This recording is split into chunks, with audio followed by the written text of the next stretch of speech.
ஹரிஹி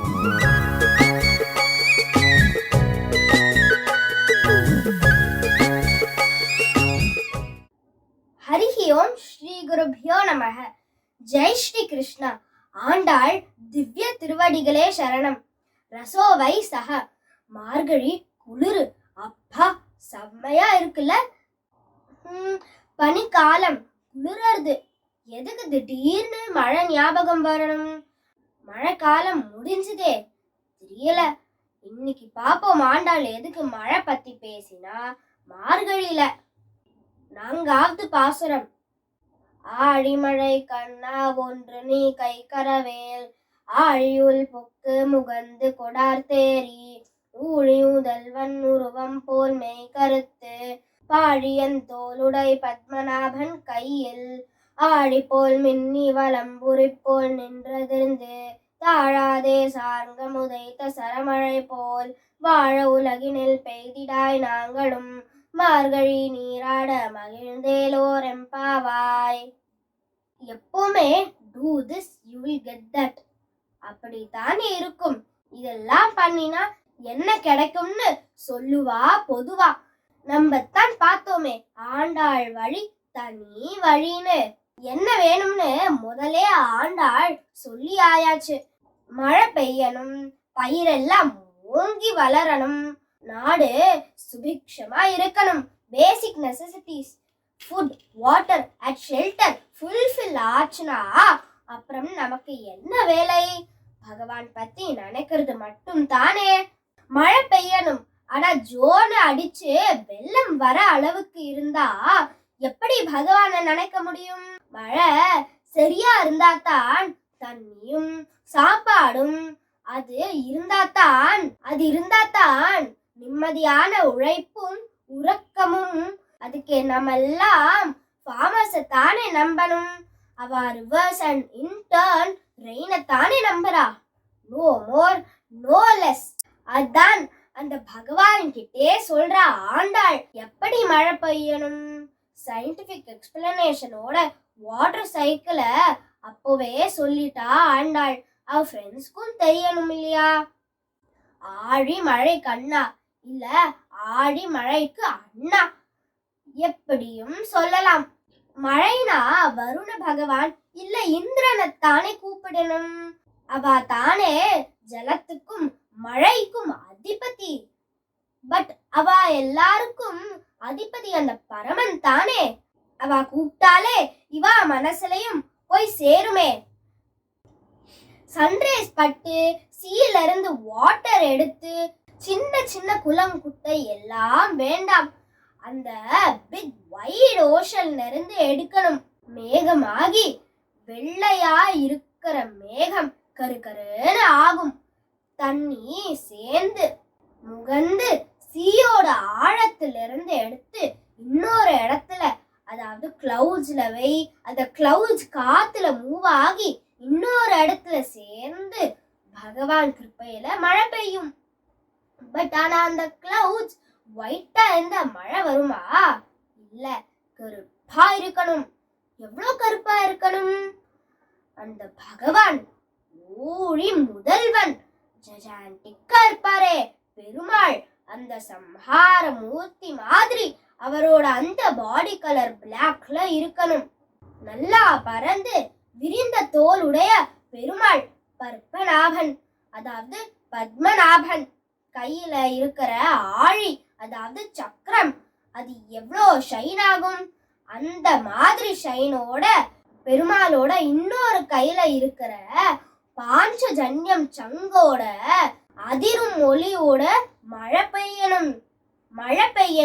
அதுல shine and sound எப்படி வந்தது?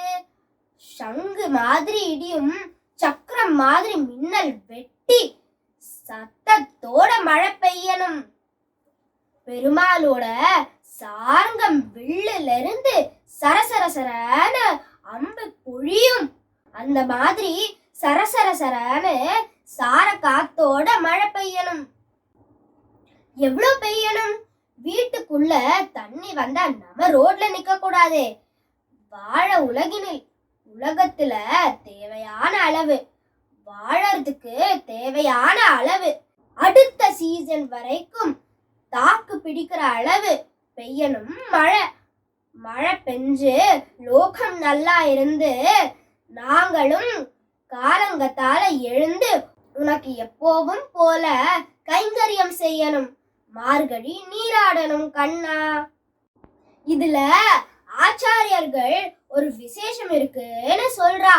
நார்மலா விஷயம் தெரிஞ்சவா கிட்ட பேசும்போது பணிவோட இத பண்ணி தாங்கோலே தானே கேட்போம், கேட்கணும். இங்க இந்திரனோ வருணனோ அவளுக்கு மழை கொடுக்க தெரியாதா? ஆனா அவளே ஆண்டாள் ஆர்டர் தான் பண்ற மாதிரி இருக்கா. கொடுன்னு அதட்டி கேட்கறாளாம். அதுக்கு ஆண்டாள் பதில் வச்சிருக்காள், திஸ் இஸ் மை ரைட். உரிமையோட கேட்கத்தானே வேணும். எப்படி உரிமை? ஆண்டாள் சொல்றா, எனக்கு எங்க ஆத்துல இந்திரன் கையெழுத்து போட்ட பத்திரம் கிடைச்சிருக்கே, அதுல இருக்கு இந்த விஷயம். ஒரு சமயம் நம்ம ஊர்ல ரூல் பண்ணிட்டு வந்த பாண்டிய நாட்டு ராஜா இந்திரன் இன்வைட் பண்ணி அமராவதிக்கு போறார். கொஞ்சம் லேட்டா ஆனதுனால அங்க ஃப்ரீயா இருந்த ஒரே ஒரு சீட்டுல உட்காந்துக்கிறார். அப்புறம் தான் தெரிஞ்சது அது இந்திரனோட சீட்டு. உடனே எல்லாரும் அவரை எழுப்பி விட்டுட்டா. பாவம், அவருக்கு ரொம்ப சோகமா போச்சு. உடனே ஓடினார் அவரோட சுவாமி மதுரை சுந்தரேஸ்வரர் கிட்ட.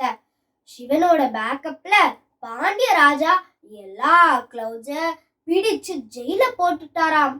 அப்புறம் என்ன பண்ண முடியும் இந்திரனால? வந்து கெஞ்சி கேட்டதும் பாண்டியராஜா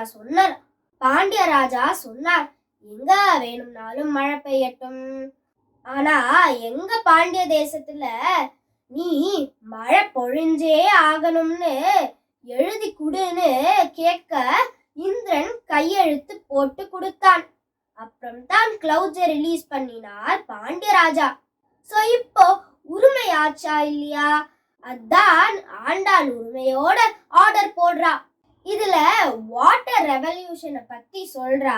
அவளோட சயின்ஸ் நாலேஜும் தெரியறது. அவ எங்க உரிமையோட நடக்கணும், பணிவா நடக்கணும்னு தெரிஞ்சுக்கிற புத்தி கூர்மையும் தெரியறது. இன்னைக்கு என்ன ஸ்பெஷல் நேம்? ஊழி முதல்வன். அதுல நிறைய லேயர்ஸ் ஆஃப் மீனிங் இருக்கு. ஊழி மீன்ஸ் கண்ட்ரோல்டு பை டைம். முதல்வன்னாலே தலைவன், லீடர் ஆஃப் டைம்.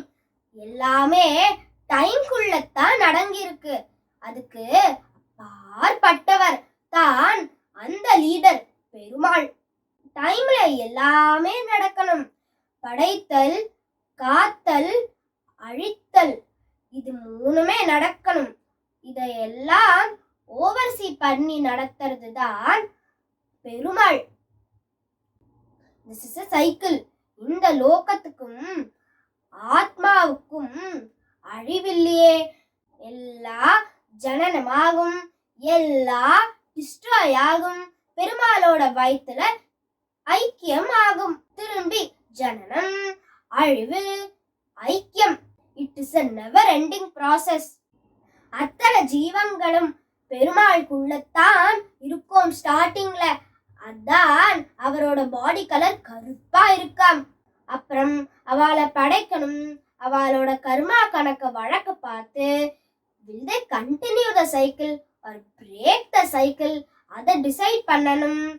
எப்படி பண்ணணும், எங்க பண்ணணும், பூமியிலையா, ஆகாசத்திலையா, பாத்தாளத்திலையா, யாரை எதை கொண்டு பண்ணணும்?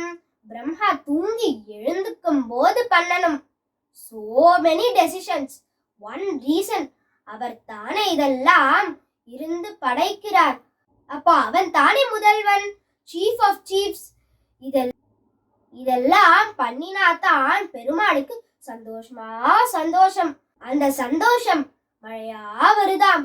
சோ அதான் பெருமாள் ஊழி முதல்வன். மழை கொடுக்க போறா, எப்படி கொடுக்க போறா, எதுக்கு கொடுக்க போறா, எல்லாம் பார்த்தாச்சு. அடுத்த என்ன வருது? அடுத்த என்ன ஆண்டாளுக்கு மட்டும் தான் தெரியும். நாளைக்கு சந்திக்கலாம். 5வது பாசுரத்துல ஆண்டாள் திவ்ய திருவடிகளே சரணம், சர்வம் கிருஷ்ணார்ப்பணமஸ்து.